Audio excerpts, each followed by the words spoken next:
صلى عليك الله يا عدناني يا مصطفى يا صافوة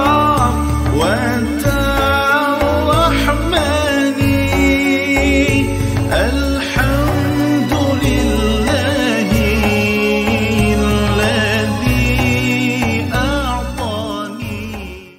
Tajuk ini penting tuan-tuan ya, tak boleh tidak ya, tak boleh tidak. Kita dahulu kita baca ini semua dalam apa itu kita katakan apa rukun iman yang kelima, percaya pada hari kiamat dan tanda-tanda kiamat. Tetapi sekarang kita bukan hanya belajarnya saja, ya kita punya percaya tu nak apa? Percaya sampai yang kau buatlah.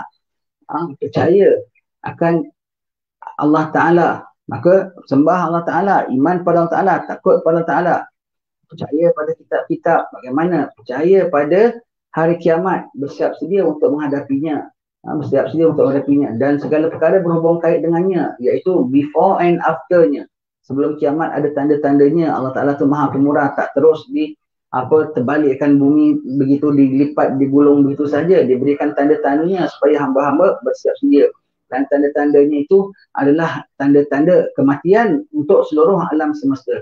Dan kita perlu tahu tanda-tandanya itu semua apabila datang bukan setakat tanda untuk kita lihat, tetapi tanda yang kita alami, tanda yang kita alami. Ada tanda-tandanya bahkan memporak-perandakan bukan setakat alam semesta, memporak-perandakan keimanan insan-insan. Kalau kita tak tahu macam mana, kita hanyut bersama. Jadi kita tahu tanda-tandanya itu, kita renung, kita ambil langkah berjaga-jaga. Tetapi semakin kiamat semakin dekat, semakinlah orang makin tak ingat. Semakin, itu salah satu tanda kiamat. Apabila orang tak ingat, kiamat. Apabila orang katakan kiamat, orang tak percaya dan orang kalau boleh tak nak dengar perkataan-perkataan mengenai kiamat. Itu tanda makin dekat hari kiamat. Orang tak suka nak dengar tentang kiamat. Ya. Baik, ucapan terakhir mengenai Dajjal. Seperti apa yang telah kita ketahui bahawa Dajjal telah membawa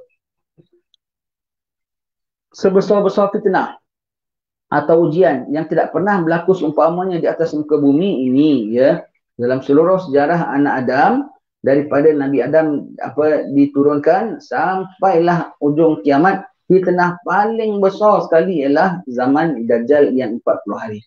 Bayangkan tuan-tuan sekalian, kalau ada dia punya fitnah tu paling besar, maka dia punya mukadimah pun besar.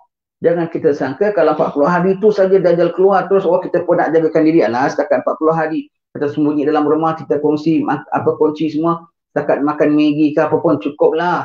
40 hari daripada 4000 tahun dulu, bahkan sebelum itu lagi dah dipesankan oleh pada Anbiya dan Mursalin, pada umatnya. Pada Nabi Adam AS dah sebut tentang dengan anak-anaknya itu tentang kedatangan Dajjal, tentang fitnah Dajjal.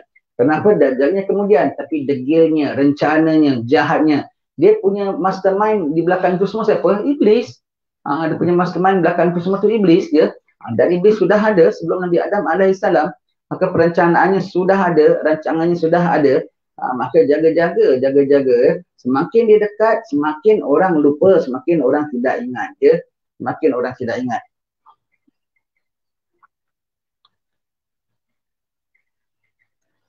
Sangat ramai orang yang akan tertipu dengan hilahnya. Tipu apa? Agamanya. Tipu tu apa? Tipu tu tipu lah. Tipu tu kau ingatkan kau dapat baik, rupanya kau dapat palsu. Kalau setakat kau beli barang, kau dapat dia bilang ini barang baik. Kau bayar dengan harga mahal, tetapi rupanya kau dapat barang palsu. Itu aja tertipu. Kemudian kau sedar. Bila kau punya sedar? Apabila kau nak pakai tengok rosak rupanya, cacat banyak rupanya. Ini yang ditipu apa tahu? Iman. Dan kalau tipu tu tipu lah. Jadi kau sangka kau betul, kau sangka kau selamat, kau sangka kau dengan ikut dia tu kau pegang iman, kau pegang syariat, kau kuat tauhid. Tapi tipu, kau bukan pegang iman, bukan kau pegang dia. Kau pegang dia. Yang dia bilang pegang iman ini, pegang ini, semua tu hanya sampel sahaja. Na'udzubillah min zalik ya. Hanya sampel saja. Itu yang kita takuti. Kalau dia datang terus dia bawa salib ke, dia bawa apa berhala, sembah. Tentu kita tahu ya, ini dia punya datang tu cukup halus sehingga kita rasakan dialah penyelamat kita. Mula-mula akur dengan dia, kemudian patuh cakap dia, kemudian tak berani nak ingkar dia, Kemudian rasa beruntung ikut dia. Kemudian rasa tak nak lepas dengan dia. Kemudian ikut saja apa cakap dia sampai sembah dia. Na'udzubillah ya. Dan itu pun ketika tu diorang masa mereka rasa mereka masih beriman. Mereka rasa kamu yang semua tak nak sembah Tuhan yang betul. Ini Tuhan yang betul. Sama ni yang kau belajar tauhid tu salah rupanya. Ini yang tauhid yang betul. Ini Tuhan yang betul. Sifatnya tak lari daripada sifat Tuhan. Astaghfirullahaladzim. Ya. Na'udzubillah. Sampai begitu. Ketika itu pun mereka sangka yang mereka sembah tu Allah. Mereka sangka mereka tu masih dalam agama Islam. Mereka sangka mereka tu yang kafir, yang mereka tu kafir. Yang Islam ni masih dia rasa dia yang disembah tu adalah Allah. Yang dibuat itu adalah iman. Yang dia jaga itu adalah amal. Sebetulnya dah jauh, dah gugur, dah na'udzubillah. Tahu tak tahunya bila yang dia dapat tu palsu, mati nanti. Apabila mati nanti buka hijab baru tahu betul tak betul. Samalah ada segala penganut-penganut selain daripada Islam yang tak menyembah Rabbul Alamin. Mereka mengatakan mereka yang betul, mereka yang betul. Betul tak betulnya, tahu tak tahunya bila buka hijab, nampak betul tak betulnya nanti. Ya, buka hijab. Sama orang-orang semua. Ya. Fitnahnya cukup besarnya. Takut sekali tipu dayanya tu agama pulaknya, akidah pulaknya, keimanan pulaknya. Bukan setakat tipu daya kita ikut cakap dia kita jadi sakit, kita ikut cakap dia kita jadi lapar, kita ikut cakap dia kita jadi miskin. Oh, kita ikut cakap dia kita jadi rugi dunia dan akhirat. Zahir dan batin. Makan pun kau tak ada, rezeki pun kau sempit, badan pun kau sakit, iman kau pun teruk, amal kau pun rosak. Allah. Dan jangan sangka ikut dia makan banyak. Diorang kenyang makan banyak. Itu palsu. Itu bukan makanan itu. Itu bukan makanan. Dia tak apa yang dikasihkannya kita makan. Dia makanan buatan daripada apa pun wallahu alam. Ya. Dengan segala apa-apa yang dimasukkan dalam pun tak tahu. Dan kau sangka yang makan dia punya tu dapat kenyang. Tak kenyang. Pada ketika itu pun kalau kau faham hakikat bahawasanya yang kenyang yang lapar. Yang lapar tu yang kenyang sebetulnya. Pada ketika itu pun, kalau kau sangka begitu, kau tengok yang sihat itulah yang sakit. Kau tipu. Kau tipu kan betul terbaliknya. Jadi kau tengok benda yang ni, sama benda yang ni, mana lagi mahal? Ini lagi besar, lagi cantik, lagi mahal. Ini kecil. Tak. Pada hakikatnya, ini lagi mahal, ini lagi baik, ini lagi tak berguna. Pada ketika itu, kau tengok. Jadi kita bilang, kita perlu makan, kita perlu hidup, kita perlu tak sakit, kita perlu pakaian, kita perlu apa. Lah, yang ikut dia itulah yang telanjang. Yang ikut dia itulah yang sakit, yang ikut dia itulah yang kebuluk. Habis yang kita ni, kita setakat tahan lapar. Tapi mereka adalah sebetulnya tidak mengenyangkan pun langsung. Tak pernah kenyang, tak pernah puas. Hakikat dia, sebenarnya tu hakikat dia. Yang ada makan roti dia, yang apa semua tu, itulah yang lapar. Kalau bukan makan yang diredai Allah Ta'ala, kenyang ke? Makan tanpa bismillah, kenyang ke? Walaupun kau sebut dengan nama Allah, tapi hatimu tidak ada Allah tu, boleh kenyang ke? Tidak ya. Kalau tapi ikut dia kaya, ikut dia mewah, kaya ke? Hakikatnya miskin. Yang kaya yang tidak ikut dia, walaupun nampak macam teruk, kaya. Walaupun tak ikut dia, nampak macam kebuluh, nampak macam lapar, kenyang. Betul. Nampak yang tak ikut dia macam sakit, sihat. Semuanya tu. Ya. Semua serba-serbi ditipukannya. Yang nak tak ikut dia nampak macam melain pada agama, itulah iman. Pokoknya itulah iman. Ya. Dan yang ikut dia nampak macam pegang agama, tak, sesat. Yang ikut dia nampak macam ada makanan, tak, lapar. Yang ikut dia nampak macam ada kesihatan, tak, sakit. Itu kita tahu tu tipunya tu, kita kena pandang hakikatnya ya, hakikatnya. Itulah Imam Haddad biasa kita belajar kitab tasawuf sebagai persiapan zaman Imam Al-Mahdi, zaman fitnah ini ya. Kerana dengan kita belajar ilmu tasawuf boleh naik, kita pegang syariat, naik pada hakikat. Begitu hakikat kita nampak hitam, putih. Tidak ada selindung, tidak ada bayang, tidak ada palsu di situ. Ya, jadi sangat-sangat digesa supaya kita dapat hati nurani yang boleh melihat di sebalik. See what's beyond, see what's beneath. Don't only see what's on the surface. Jangan hanya lihat apa yang permukaan saja, yang zahir. Tengok apa yang dibalik, tengok apa yang di dalam. Tengok apa yang di bawah. Bukan hanya yang nampak di atas permukaan zahirnya sahaja. Ya. Kalau nak tipu tu tipulah, kau kena faham lah. Serba-serbi tipunya. Dia bilang kau sakit, sebetulnya tidak. Dia bilang kau lapar, sebetulnya tidak. Dia bilang kau bodoh, sebetulnya tidak. Dia bilang kau sesat, sebetulnya tidak ya. Kena 40 hari datang aja semua. Oh, Dajjal dah datang. Kat mana dia? Dah sampai Bait Raja? Kat mana dia? Dah sampai Temerloh. Jangan tengok. Sembunyi-sembunyi kat rumah, sembunyi. Boleh? Oh, dia belum datang, kau dah kejar dapatkan dia lah. Sebab fitnahnya kalau dah besar, maka dia punya mukadimahnya, dia punya pendahuluan dia tu juga besar.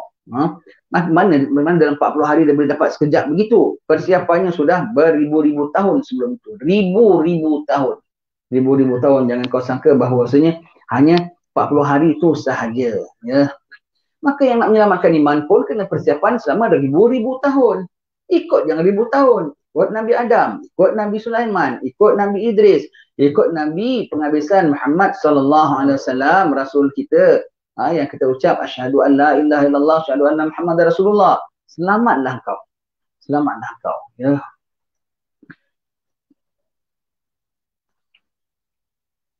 Sangat ramai orang yang akan tertipu dengan hilahnya.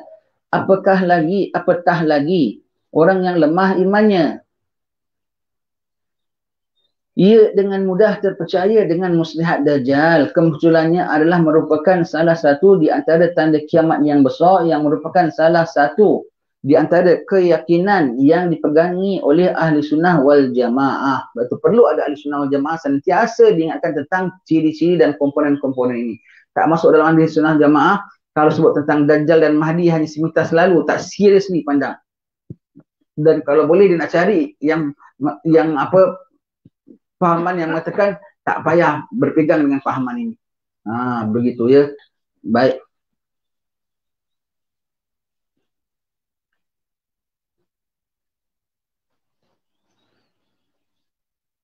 Apatah lagi orang yang lemah iman ya.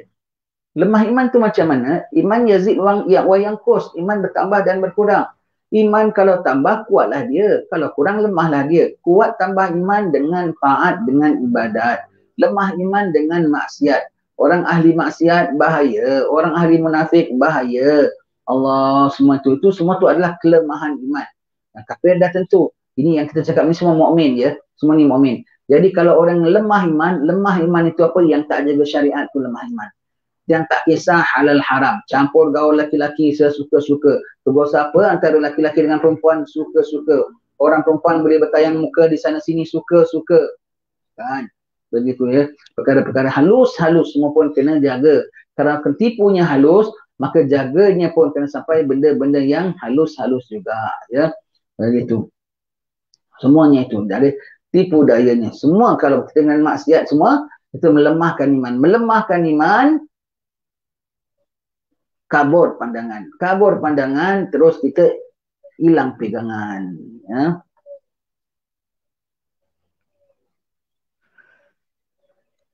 Jadi hadis-hadis yang telah disebutkan oleh para ulama ahlul hadis, terutama apa yang disebutkan oleh Imam Bukhari dan Imam Muslim adalah dengan jelas menunjukkan kepada kita bahawa Dajjal itu pasti akan muncul dan kemunculannya merupakan satu ujian Allah Ta'ala terhadap hamba-hambanya. Kenapa ya? Pasal itu dah final day. Itu dah final day. Itulah dengan kemunculan Dajjal, tak lama Allah nak wipe out muka bumi ini daripada orang jahat. Maka disuruh kumpul semua orang jahat sekaligus, nanti Allah Ta'ala habiskan. Dan kenapa ya? Sebab tak lama dah nak kiamat. Semua dah nak mati. Semua dah nak mati. Maka nak mati kan ujian iman. Ujian iman. Maka semuanya akan diuji sama. Selamat, selamatlah. Itu semua tu kalau sebut kiamat tu bermakna semua tu akan mati. Walau yang menang nanti dengan Nabi Isa menang sekalipun, tak lama mati dah. Mati juga. Pun mati juga. Tak lama pun mati juga. Ya. Bukan dah menang aja tu dah masuk syurga tau. Belum ya. Jadi kena jaga-jaga ya. Lalu saya suka ulang lagi ya. Saya suka ulang lagi tuan-tuan sekalian, mudah-mudahan Tuhan ampunkan dosa kita ya. Bagi yang hidup selepas zaman Dajjal mati, mana tahu antara tuan-tuan sekalian Allah Ta'ala panjangkan umur jumpa. Cakap kena cakap, tak tahu siapa akan jumpa, siapa tak akan jumpa. Ada di antara tuan-tuan yang hidup selepas Dajjal mati, kau kena wajib, ketika itu kau kena jaga. Kau tak boleh unjuk, kau tak boleh riak, kau tak boleh takabur. Kau tak boleh takabur. Tengok kita berjaya pegang. Tengok sampai Dajjal dah mati. Yang kemarin tengok apa dia kita. Allah. Na'udzubillah min zalik. Tak boleh. Tak boleh rasa kau bagus. Ketika itu Dajjal dah tak ada. Kufar dah tak ada. Iblis mesti ada. syaitan masih ada, nafsu masih ada. Ketika tu Dajjal sudah tidak ada, kufar sudah tidak ada. Tapi riak masih ada, ujub masih ada, sul khatimah, husnul khatimah masih ada. Masih ada ya. Walaupun ada Imam Mahdi, walaupun ada Sayyidina Isa alaihissalam sekalipun, tetapi tetap masih ada lagi semua perkara-perkara kena jaga iman kita. Walaupun sampai sudah menang. Ini kan pula kita belum masuk pun era ini. Dan nak kena jaga dari sekarang. Dah ketika itu dah menang pun di bawah Mahdi, di bawah Nabi Isa sekalipun, dah menang sekalipun, dah clear, dah tenang, dah aman damai sekalipun, kau tetap kena jaga. Ya. Ini kan pula kita sedang diambang era itu ya.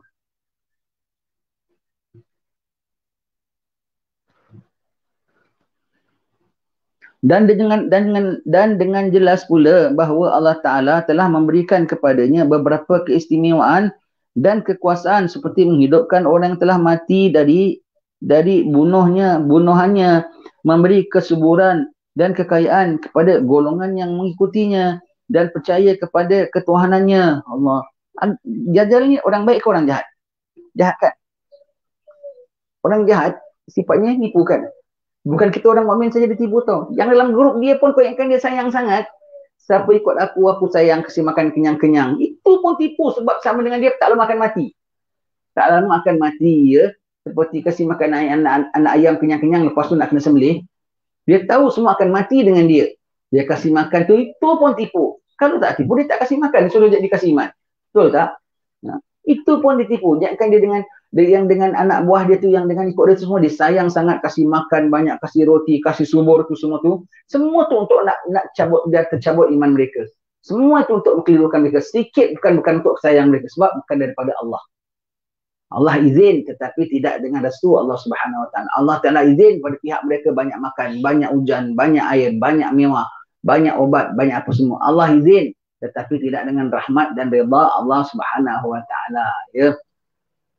Maka jangan kau sangka tengok Imam Mahdi, imam orang Islam, tetapi di bawahnya umat lapar, umat gitu. Dia tak prihatin pada kita. Tengok Dajjal, sayang orang-orang dia. Sayang. Tak ada mana dia sayang umat dia. Tak ada mana dia sayang orang-orang di bawah dia. Memang dia penipu. Dia punya sayang tu pun tak tipu. Orang bawah dia tu pun nak kerjakan. Biar masuk neraka, tak nak tipu tu namanya. Biar masuk neraka. Biar nanti sebelum masuk neraka ditindak oleh Nabi Isa AS. Tak kata dia menipu mereka tu namanya. Jangan kau sangka dia sayang sangat di bawahnya. Tak apalah, saya dapat kasih sayang daripada pemimpin yang prihatin. Jauh sekali. Tak ada mana. Jadi umat Islam jangan pandang apa yang mereka dapat. Jangan pandang siapa yang pimpin mereka. Jangan sedikit pun kasih markah kebaikan pada dia. Serba-serbi tak ada berlaku. Ad-dhalin yang sesat. Maka serba-serbi yang dilakukannya semua itu adalah tersimpang daripada yang sebenarnya. Ia memiliki seumpama syurga dan neraka dan dua buah sungainya. Allah ya. Dia ada nampak itu semua Allah Taala izin. Semua itu adalah istidraj namanya ya.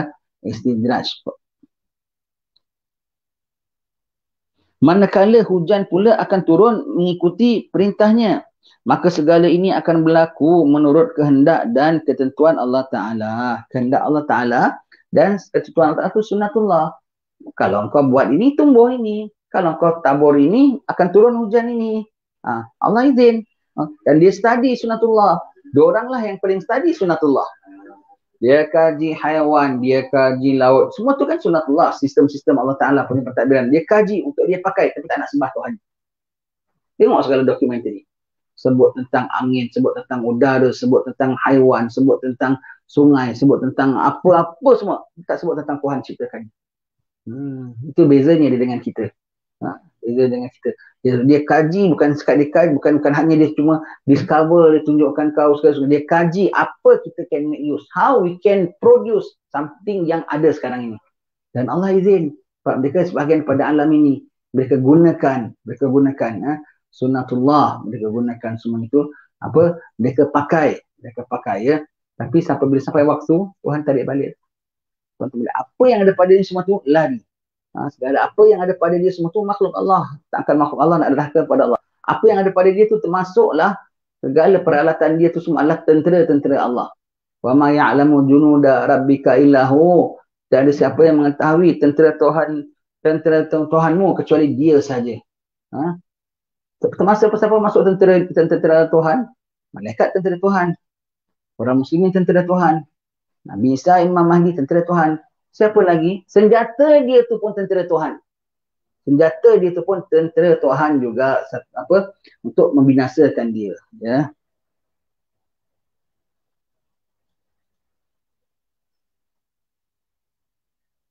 Kemudian Allah Ta'ala akan menghilangkan semua keistimewaan ini dan menjadikannya lemah daripada membunuh lelaki mukmin itu untuk kali yang kedua, dan ia sudah tidak dapat membunuh siapa jua pun setelah kejadiannya dengan laki-laki mukmin itu.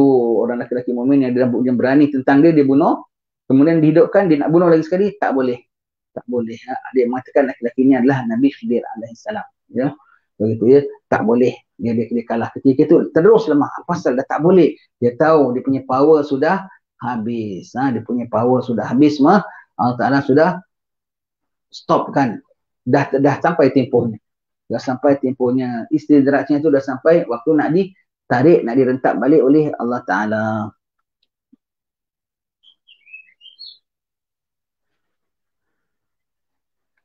Akhirnya, segala sesuatu yang dimilikinya menjadi hancur dan dia pun akan dibunuh oleh Nabi Isa alaihissalam. Dan Allah Ta'ala akan memenangkan golongan yang beriman dan membasmi segala bentuk syirik dan kekufuran. Allah yang punya bumi lah. Allah yang punya bumi. Allah yang punya segala makhluk-makhluk. Takut dengan Allah, wahai hamba Allah. Kau pasti akan mati. Kau pasti akan mati. Jangan kau berani sangat dengan Allah. Allah nak protect siapa dia boleh protect. Kau kena jaga-jaga terhadap kekuasaan Allah Subhanahu Wa Taala. Ya. Maka Allah Taala nak binasakan dia, nak menghancurkan dia. Oh, kecohnya tengok dia punya super leader. Superman dia lah. God dia lah. Dia panggil God lah. Itu jadinya Godzilla. Begitu ya. Begitu ya. Tiba-tiba lari lintang pukang. Tak seram. Pendekar, bawa orang pergi perang semua. Serang, ini, hancurkan kampung ini gitu. Tahu-tahu tepo. Macam mana? Dan yang bawah dia semua lintang pukang. Di bawah dia semua senjata semua tak jadi, semua tak gitu. Tak bingung. Tak bingung. Takkan orang lari di balik tembok, di balik pokok, di balik apa semua tu. Dan semua bersuara. Semua dia bersuara. Dan tentu yang dia berlindung, yang di balik tembok, balik pokok, balik apa semua tu, tembok dia, pokok dia. Tempat bahagian dia lah, markas dia, semua tu. Semua akan bercakap semua tu. Semua akan cakap. Masuklah dia berlindung di balik kereta tank dia. Di balik peralatan senjata-senjata canggih dia. Pun akan mengatakan, tiba-tiba dia punya roket bilang, hai mukmin, ini ada orang jahat. Tak seram dia. Begitu ya. Silap-silap roket dia boleh toleh. Boleh toleh. Boleh apa? Kau dah boleh cakap? Kau bayangkan tak? Kau bayangkan. Kau tengok macam benda pelik. Itu ya, akhir-akhir ini semua Allah punya atur ya. Kok banyak majlis-majlis hall ya. Majlis-majlis hall dulu kan tak banyak sangat. Dulu sekali-sekali kita dengar hall Sultan, hall kalau di Singapura tu sekali-sekali hall Habib Noor pun tak besar dulu ya. Sekarang kok besar dan meluas dan semua golongan orang beriman akan suka. Dan orang tak beriman cukup anti hall macam-macam dia tuhmahkan. Ini hall sembah lah, puja lah, apa semua tu. Sebab apa tahu dia tak nak kita kenal watak wali. Dengan hall ni kita diberi watak wali. Wali macam mana, Imam Haddad macam mana, Habib Ali macam mana, Habib Abdillah macam mana, Kiai Hussein macam mana, macam mana watak wali. Jadi kita tahu watak wali macam mana, kita tahu membezakan. Jadi Allah Ta'ala nak kita dapat tahu apa macam mana watak Imam Al-Mahdi, watak Nabi Isa nanti ya, menerusi wali-wali yang dah diperkenalkan kita dalam majlis-majlis hall ini ya. Jadi kita tunggu orang yang ciri-cirinya macam Imam Haddad. Kita tunggu orang yang ciri-cirinya itu macam Habib Ali. Ya, kita tahu. Dan Imam Mahdi yang kemuncaknya lah nanti. Jadi kalau aku tengok markanya rendah pada Habib Ali sikit aja pun aku tak nak terima. Markanya rendah sikit pada Imam Haddad pun aku tak nak terima. Begitu ya. Jadi apatah lagi macam gini. Jadi Allah Ta'ala tunjukkan. Kalau Allah Ta'ala nak kasih panduan, mereka ada plan, Allah pun ada plan. Ya, Allah pun ada plan.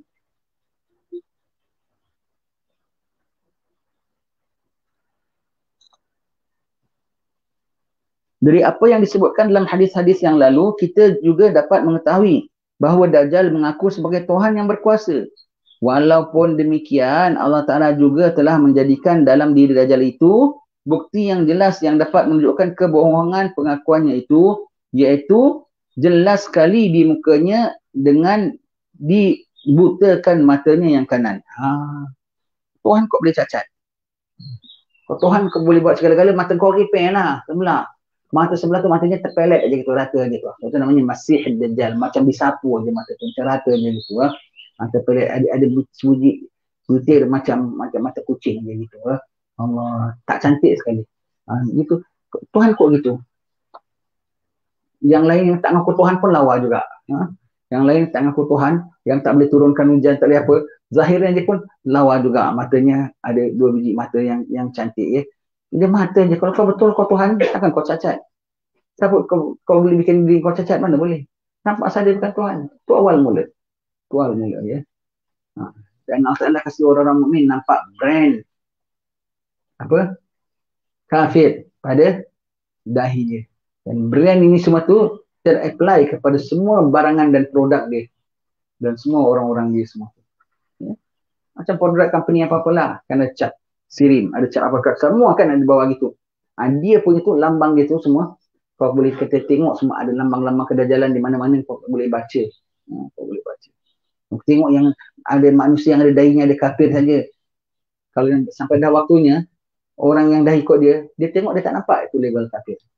Bagaimana dia tak nampak cop kafir itu pada segala produk-produk Dajjal, segala penghasilan Dajjal sebelum keluar dia. Begitulah dia tak nampak yang nyata.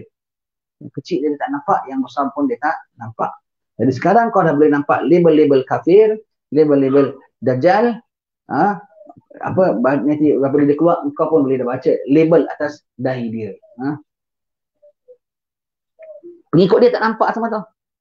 Pasal apa? Nampak dunia, mau hidup, mau mewah, mau kenyang, mau hari-hari makan ayam goreng tepung, mau hari-hari mau makan roti belauk, mau hari-hari makan roti bertangkup. Maka semua tu tak boleh sikit pun kurang. Pasal dia punya perakus dengan dunia, pasal dia nak buka syarikat dia balik semula. Pasal apa? Dia nak besarkan balik semula dia punya kilang. Pasal apa? Dia nak kereta mewah dia balik semula. Pasal apa? Dia benci orang yang nak menghalang ini semua tu.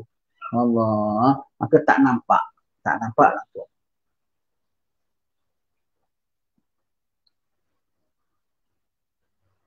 Maka ia kelihatan kecut seperti buah anggur yang kering. Begitu pula matanya yang kiri tertonjol ke depan. Jadi matanya satu mondol sebelah, yang satu terpelet aja begitu. Mondol tu apa? Belolok. Yang satu belolok, yang satu matanya kecil segitu sampai bukan sepet je. Sepet tu masih lawa juga ya. Orang setengah orang Cina mata sepet, hidung mancung pun lawa juga ya. Ini bukan sepet, kecut dia macam buah anggur kering. Kismis, anggur kering tu kismis. Biji aja yang kau bayangkan. Sebelah belolok macam buah duku, sebelah macam kismis. Betul. Cantik tak? Itu kok ngaku Tuhan. Nauzubillah ya.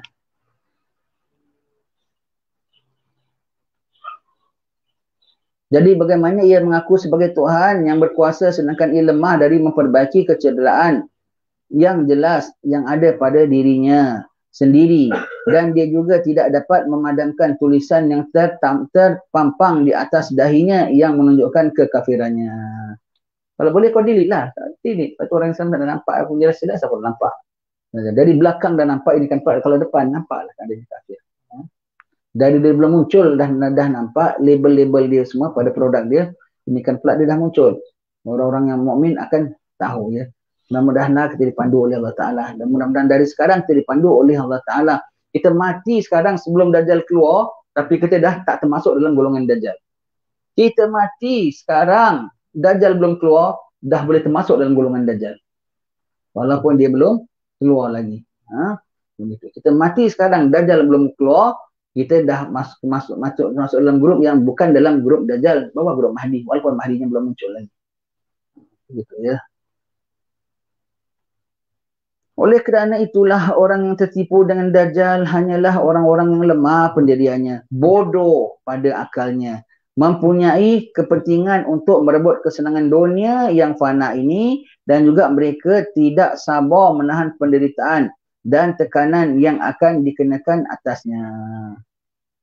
Mana boleh, kita dah tak makan ayam berapa lama semua ni, nak makan juga ayam. Nah, alah bukannya apa, cuma dengan dia angguk aja. Susah tak? Dapat ayam 15 ekor. Umpamanya lah, ini contoh ya. Kena hati-hati. Banyak nanti barang dia melesekat. Nak ada syarat. Kalau kau tak heran itu semua, aku tak pandang pun itu syarat. Itu yang digeram. Begitu ya. Itu digeram. Kalau kau tak heran itu semua, jadi sekarang jangan herankan benda-benda semua tu. Sebab ditarik kita semua dengan benda-benda dunia. Tarik benda yang dia tak boleh tarik. Iman, ibadat, takwa, amal. Itu dia tak boleh tarik. Pegang itu. Itu dia tak boleh tipu. Kalau kau betul-betul ya, dipalsukan. InsyaAllah akan kita sambung baca pada pertemuan akan datang. Semoga Allah ampunkan dosa kita, tetapkan iman kita, meredai kita.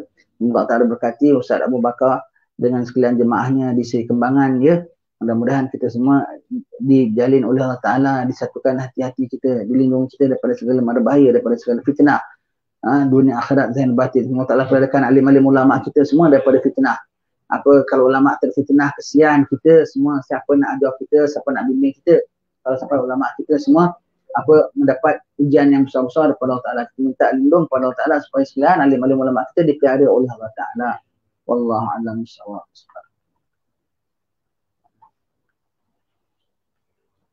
Wa akhiru da'wahum alhamdulillahi rabbil alamin. جسد في المهدي على